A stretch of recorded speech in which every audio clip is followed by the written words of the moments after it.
Salam Media Sriwijaya.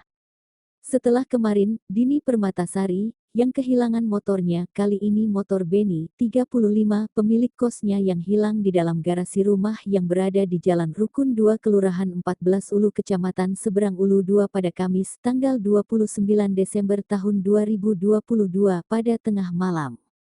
Ia mengungkapkan, bila pelaku tersebut berjumlah 2 orang yang terekam CCTV melintas di jalan rumah dan berhasil membawa motor Beat warna merah hitam nopol BG 4492 AGN.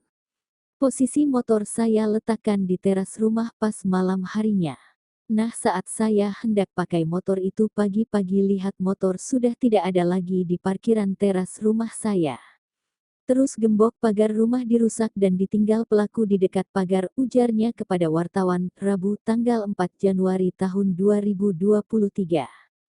Mendapati hal tersebut, lanjut Beni, dirinya sempat menanyakan keberadaan motornya dengan tetangga rumah, namun tidak ada satu orang pun yang tahu. Setelah melihat rekaman CCTV di sekitar rumahnya terlihat 2 orang laki-laki mengendarai sepeda motor beriringan. Salah satunya membawa motor milik Beni. Di CCTV ada 2 orang, satu bawa motor saya, satunya lagi bawa motor lain, mungkin pelaku 2 orang, katanya.